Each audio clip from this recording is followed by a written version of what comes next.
Now, I get out of the city to get away from my triggers. Even though I live in the city, my triggers aren't always persistent, and it's moments like this where I get a little bit of reprieve.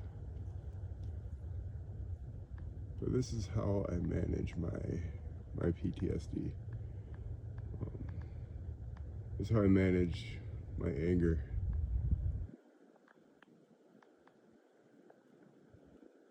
Because it's tough. It's not easy. You know, you walk around with a weight on your shoulders for the rest of your life.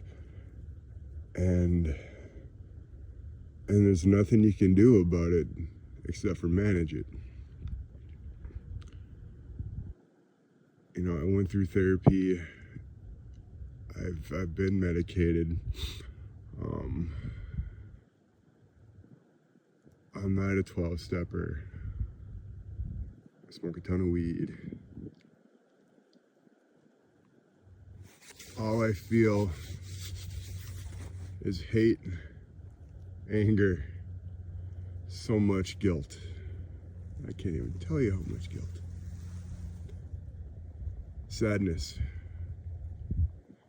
grief, confusion.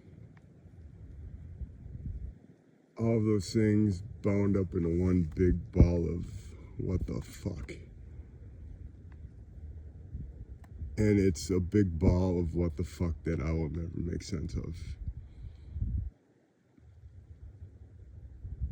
Now, part of managing my PTSD is trying not to make sense of it, because I never will.